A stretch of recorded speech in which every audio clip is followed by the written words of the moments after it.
Udah, dengeran suaraku? Baik, Assalamualaikum warahmatullahi wabarakatuh. Alhamdulillahirrahmanirrahim, amin amin batu. Perkenalkan, sebelumnya saya Muhammad Irfan Fatawi dan rekan saya Muhammad Fikri Nur Hidayat. Kami akan melakukan presentasi terkait hasil tugas dari pemetaan sosial yang kami lakukan di Desa Panggung Harjo, yang mana tugas ini merupakan tugas dari mata kuliah teknik fasilitasi. Baik, untuk penyampaian yang pertama akan disampaikan oleh Mas Fikri. Tempat dan waktu dipersilahkan. Terima kasih Mas Irfan Fatawi atas kesempatannya. Boleh dilanjutkan selanjutnya. Ya. Saya akan menjelaskan tentang sejarah singkat Desa Panggung Harjo.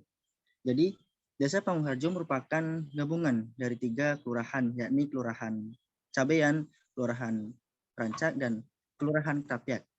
Keberadaan Desa Panggung Harjo tidak bisa dipisahkan dari keberadaan Panggung Krapyak atau Kandang Menjangan yang berada di Padukuhan Krapyak Kulon, Desa Panggung Harjo. Kandang Menjangan ini merupakan salah satu elemen dari sumbu imajiner yang membelah kota Yogyakarta. Desa Panggung Harjo diresmikan pada tanggal 24 Desember tahun 1946 dengan lirisnya Maklumat nomor 7, 14, 15, 16, 17, dan 18 Monarki Yogyakarta tahun 1946 yang mengatur tentang tata kelurahan di kala itu. Diperkuat dengan Maklumat nomor 5 tahun 1948 Pemerintah Daerah Istimewa Negara Republik Indonesia Yogyakarta tentang hal perubahan daerah-daerah kelurahan dan nama-namanya. Dalam salah satu isian maklumat tersebut akan melakukan penggabungan dari 3 kelurahan, yaitu Kelurahan Cabean, Rancak, dan Kelurahan Krapyak menjadi kelurahan baru yang disebut dengan Kelurahan Panggung Harjo. Saya kembalikan ke Mas Irfan Fatawi. Baik, selanjutnya untuk data geografis. Dari data yang dikumpulkan, Desa Panggung Harjo ini memiliki luas wilayah 560.000 hektar, 560.966,5 hektar yang berbatasan langsung dengan sebelah utara ada kota Yogyakarta, kemudian sebelah timur Desa Bangun Harjo dan Kecamatan Sewon, sebelah barat Desa Pendowo Harjo, Kecamatan Sewon, dan Desa Tirto Nirmolo, Kecamatan Kasihan.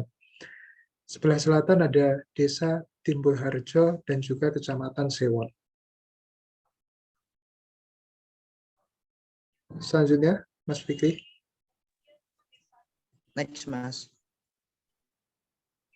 Adapun pembagian wilayah Desa Panggung Harjo, yang pertama itu kawasan pertanian atau Kering Selatan.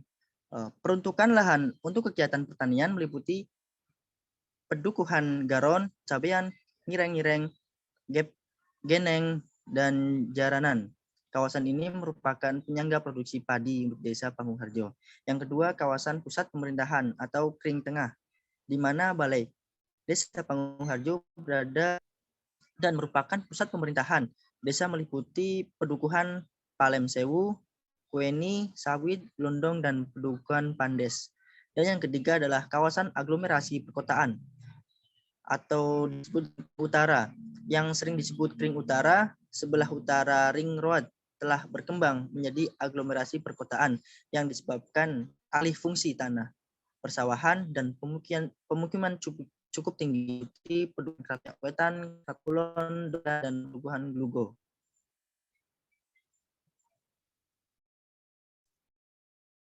Baik, selanjutnya yakni profil penduduk desa. Yang pertama ada gambaran kondisi kepadatan penduduk. Nah, jumlah penduduk Desa Panggung Harjo itu sebanyak 28.564 jiwa. yang mana terbagi menjadi 14 padukuhan dan 119 RT. Kemudian ada struktur umur penduduk. Usia berkaitan langsung dengan produktivitas seseorang, yang mana hal tersebut mempengaruhi tingkat kesejahteraan yang bisa didapat dan potensi ketergantungannya. Kita lihat di sini untuk usia produktif itu kita nyatakan dari angka 15 sampai 49 tahun itu sebanyak 14.728 jiwa, dan usia belum dan tidak produktif itu 0 sampai 14 dan 50 sampai 70 tahun ke atas sebanyak 14.300 jiwa. Jadi kurang lebih hampir sama. Kemudian ada tokoh masyarakat yang memiliki pengaruh di Desa Panggung-Harjo. Yang pertama ada Kepala Desa, beliau Bapak Wahyudi Anggoro Hadi, dan juga pimpinan Pondok Al-Munawir yang juga bertempat di Panggung-Harjo, beliau Kiai Haji R. Abdul Hamid, dan seterusnya. Kemudian penduduk berdasarkan jenis kelamin, dari sisi rasio jenis kelamin untuk Desa Panggung-Harjo mengindikasikan perbandingan jenis kelamin yang hampir juga sebanding, laki-laki sebanyak 14.300 jiwa dan wanita berjumlah 14.264 jiwa.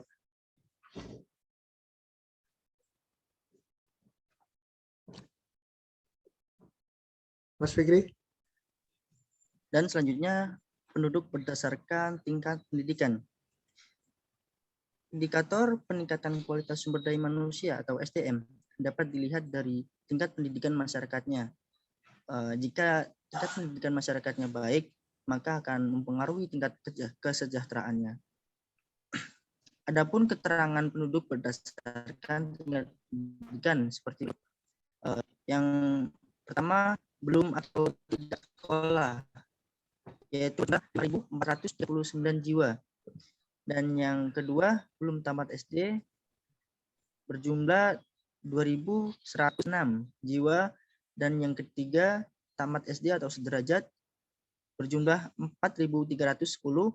Dan yang keempat, tamat SMP atau sederajat, yang berjumlah 3.953. Dan yang kelima, tamat SMA sederajat, yang berjumlah 8.210 jiwa. Dan yang keenam, D1 atau D2 berjumlah 232 jiwa. Yang ketujuh, D3 berjumlah 953 jiwa. Yang kedelapan, D4 atau S1 berjumlah 2.971 jiwa. Dan yang ke-9, S2 berjumlah 357 jiwa. Dan yang terakhir adalah S3 berjumlah 33 jiwa. Baik, untuk selanjutnya, penduduk berdasarkan agama. Dilihat dari agama, mayoritas masyarakat Desa Panggung-Harjo beragama Islam dengan jumlah penganut 27.308 penduduk. Kemudian ada Katolik 704 penduduk. Kemudian Kristen 515 penduduk. Hindu 28 penduduk. Dan yang terakhir Buddha 10 penduduk. Kemudian ada penduduk berdasarkan tingkat pekerjaan. Nah, mayoritas masyarakat Desa Panggung-Harjo yang tidak memiliki penghasilan atau belum atau tidak bekerja, mengurus rumah tangga dan pelajar dan mahasiswa sebanyak 12.331 penduduk. Sekitar 4.560 penduduk berprofesi sebagai petani dan buruh tani atau pekebun dan buruh harian lepas. Kemudian 3.584 penduduk berprofesi sebagai karyawan swasta dan sisanya 8.089 bekerja di instansi pemerintah, kemudian usaha rumahan dan lain sebagainya.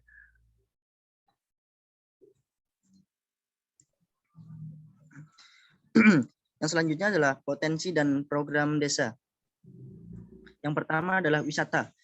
Di Panggung yang pertama adalah Panggung Krapyak atau Kandang Menyangan. Jadi Kandang Menyangan ini berdiri tahun 1760 yang didirikan oleh Sri Sultan Hamengkubuwono ke-1. Awalnya itu Panggung Krapyak ini atau Kandang Menyangan digunakan untuk raja-raja mengintai hewan buruannya yang terkhusus adalah rusa atau menjangan, makanya dinamakan Kandang Menjangan. Yang kedua adalah Kampung Mataraman. Dalam Kampung Mataraman sendiri itu ada rumah limas gitu, bisa digunakan untuk misal ada kalau orang datang ke situ bisa digunakan untuk perkumpulan keluarga atau arisan begitu. Dan juga ada kayak seperti lesehan-lesehan gitu, tempat makan yang berbau tradisional gitu bangunan-bangunannya. Yang ketiga yaitu Rumah Garuda. Jadi Rumah Garuda ini berdiri tahun 2011 sebagai pusat rujukan pengetahuan tentang Garuda secara luas.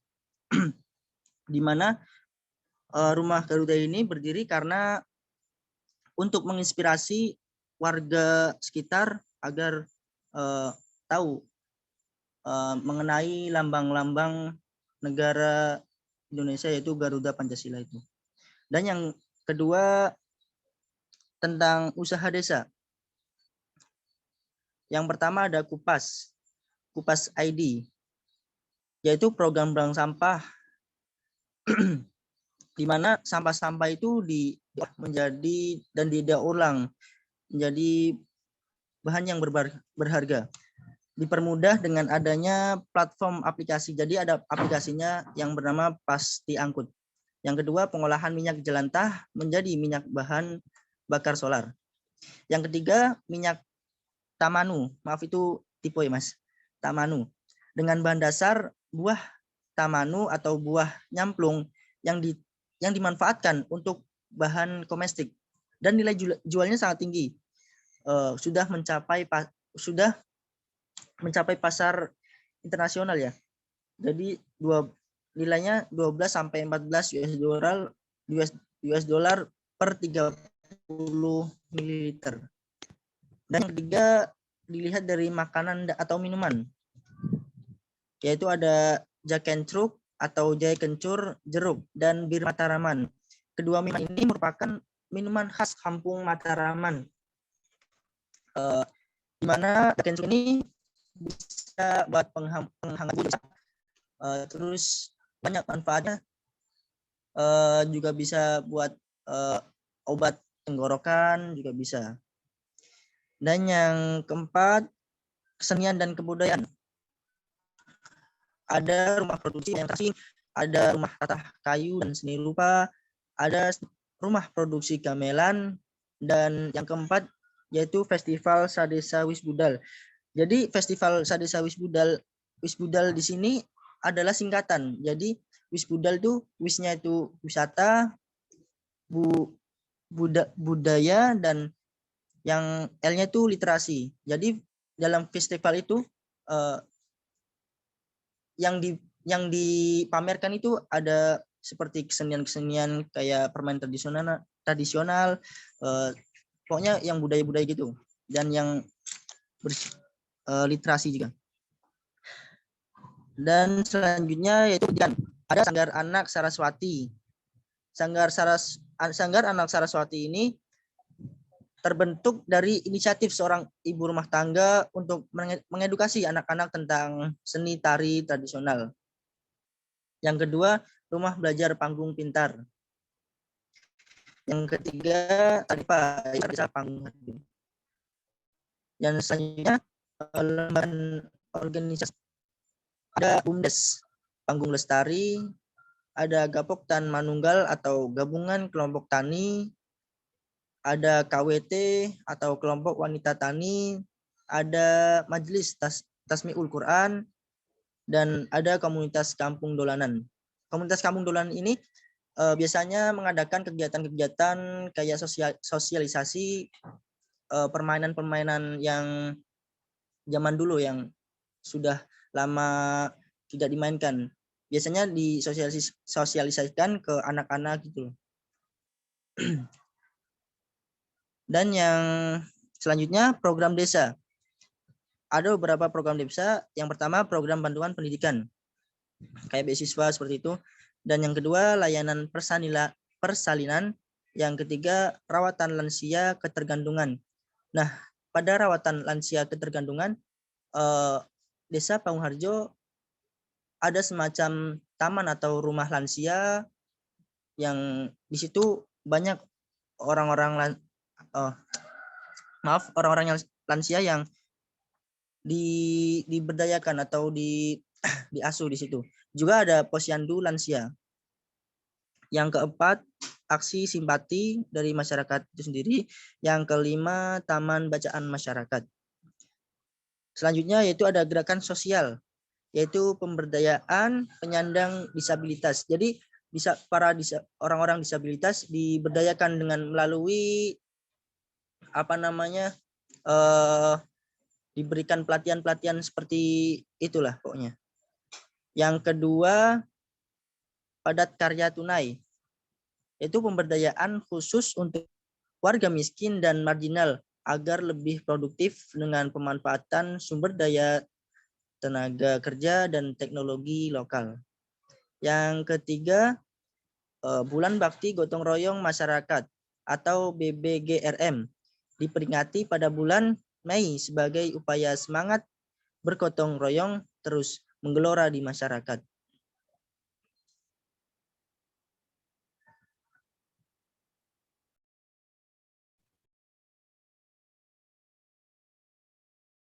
Baik, selanjutnya tentang pendapatan desa.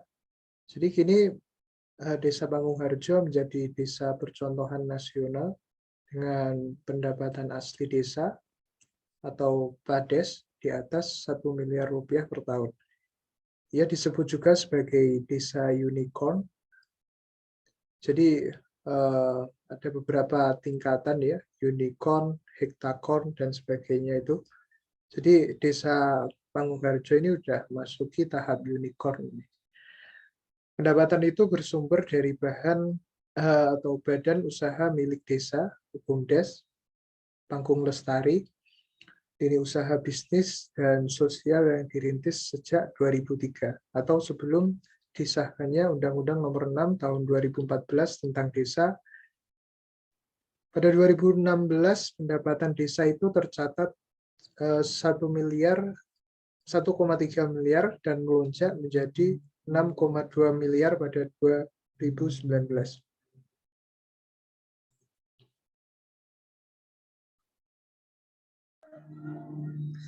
Selanjutnya yaitu permasalahan pada Desa Pangungharjo.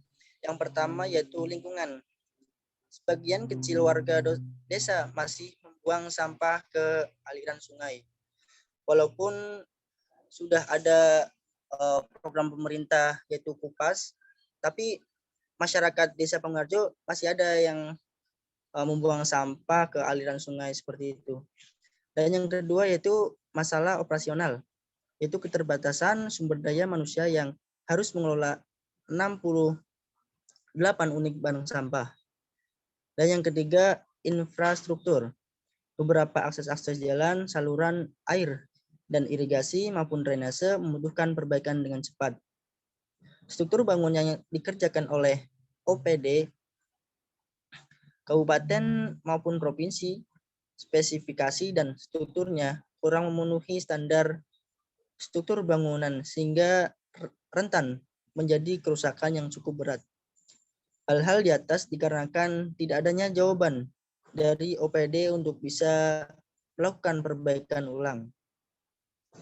Dan yang keempat yaitu masalah teknologi. Banyak warga masyarakat yang belum terlalu menguasai teknologi.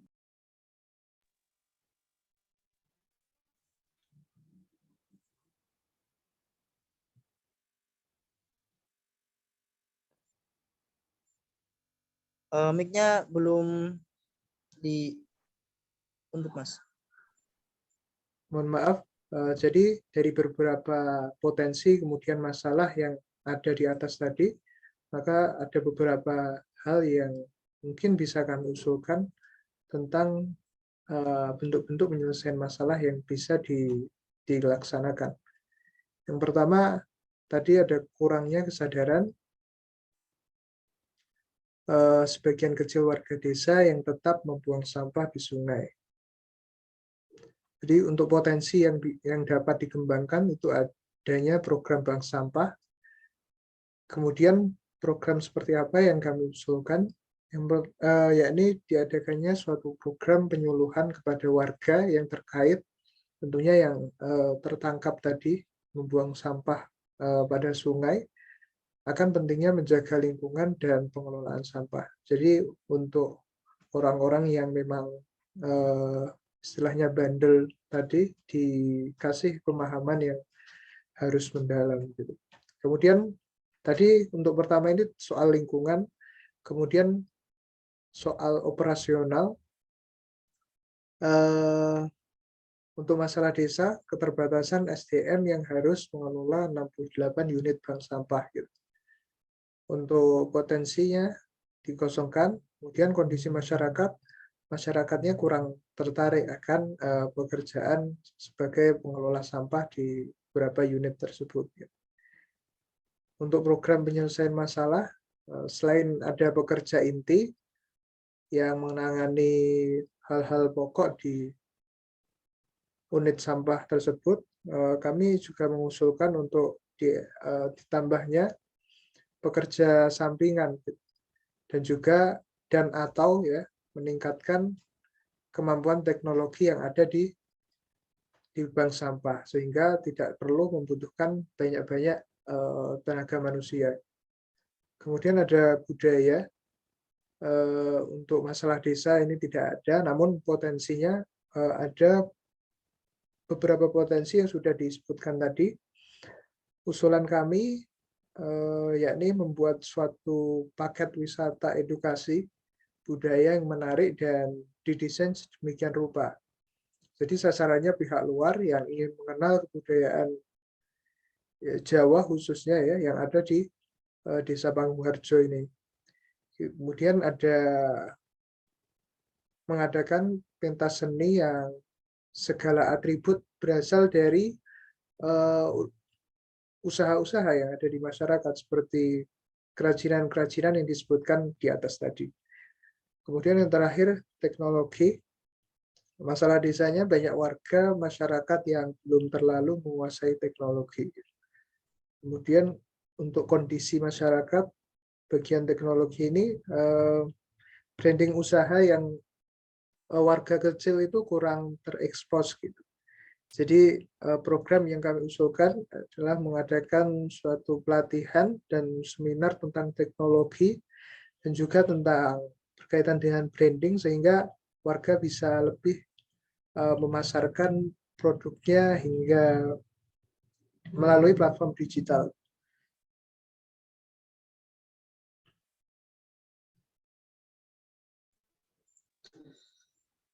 Yang selanjutnya yaitu keterampilan fasilitator. Yang pertama, seorang fasilitator dapat berkomunikasi dengan efektif. Hal ini sangat penting karena komunikasi yang efektif dapat memberikan pemahaman atau kesadaran bagi para masyarakat yang ingin mendengar. Yang kedua, dengan menggunakan pendekatan partisipatif. Pemberdayaan atau pengembangan masyarakat tidak terlepas dari adanya partisipasi atau keikutsertaan oleh masyarakat itu sendiri. Jadi kalau tidak ada partisipasi dari masyarakat, maka pemberdayaan atau pengembangan masyarakat itu sendiri tidak akan berhasil. Yang ketiga, dapat membina suasana yang hangat dan akrab. Dan yang keempat, dapat mengembangkan strategi. Dan yang kelima, dapat memecahkan masalah dengan bijak. Baik, mungkin itu yang dapat kami sampaikan. Mengingat bahwa ini adalah bentuk tugas yang mungkin di dalamnya banyak terjadi kesalahan ataupun baik itu ucapan maupun data yang kami sajikan, kami mohon maaf. Mungkin itu yang bisa kami sampaikan. Wabillahi taufik wal hidayah. Wassalamualaikum warahmatullahi wabarakatuh. Ada, bentar. Tolong ditampilin itunya juga, dokumentasinya yang. Oh,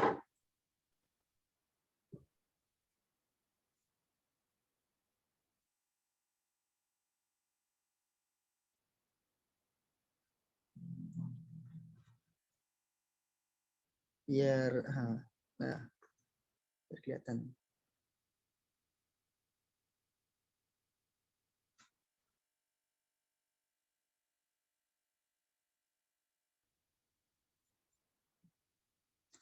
Sekian dan terima kasih. Wassalamualaikum warahmatullahi wabarakatuh.